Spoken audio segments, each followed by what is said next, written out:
Wait, what? The world's biggest money manager, the one controlling more money than the GDP of most countries, just made a move that should scare Wall Street. And almost nobody is talking about it.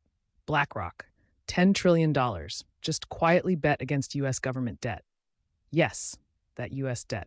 Stay with me, because once you see what they saw, you can't unsee it.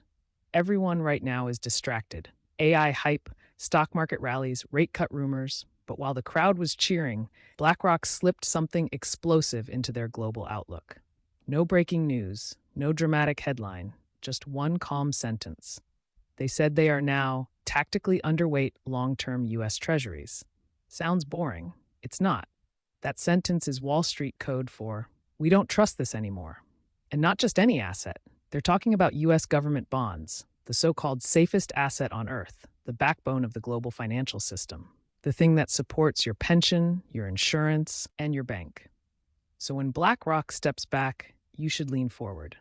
Let me make this simple. US Treasuries are like the foundation of a house. Stocks are furniture. Crypto is decoration. Real estate is the walls. But Treasuries? That's the concrete under everything. Now imagine the world's biggest construction company quietly saying, yeah, we don't love that foundation anymore. That's BlackRock right now. Here's where it gets serious. BlackRock used one phrase that most people ignored, the return of term premium. Sounds technical, but this is the danger zone. Term premium just means this: how much extra money do I need to lend my cash for 30 years? For years, investors were happy lending cheaply to the US. Why? Because they trusted stability. Now, they want more compensation.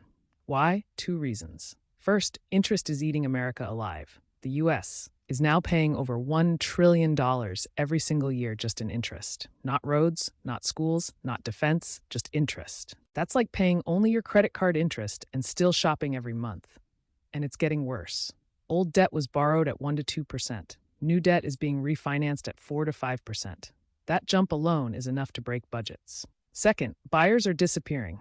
China, selling. Japan, struggling. Oil nations, moving into gold. So who's left? US banks, pension funds, insurance companies, and they're already full, tapped out. So now the Treasury faces a brutal question.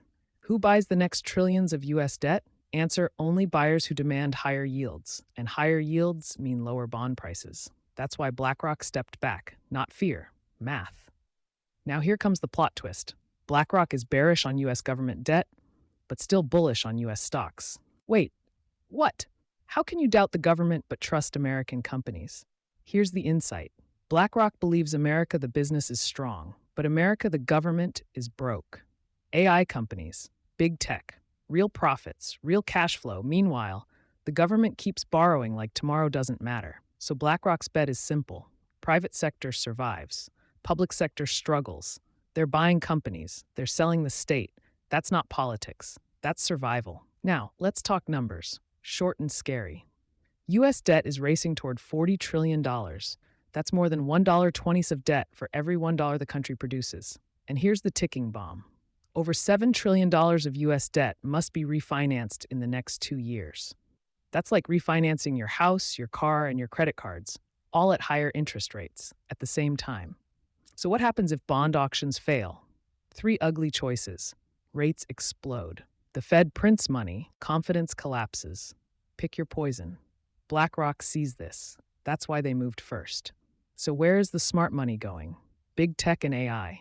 Canada and European bonds. Yes, Canada is now seen as safer than the US gold, quietly called a tactical diversifier. Real assets like infrastructure and commodities. Stuff you can touch. Stuff that survives storms. Think of it like this. BlackRock isn't saying the house burns down tomorrow. They're just quietly buying fire extinguishers, while everyone else throws a party. This doesn't mean panic. It means awareness. The first rule of investing: don't fight the smart money. BlackRock doesn't move early by accident. They move early because they have to. And when the foundation starts cracking, you don't wait for the roof to fall. So here's the real question. If BlackRock is already repositioning, what happens when everyone else wakes up? Because history teaches us one thing: crises don't announce themselves, they whisper first. And this might be one of those whispers. Tomorrow, I'll break down the 3 events that could trigger a full US debt shock and when it could happen. Subscribe, stay sharp. and I'll see you in the next one.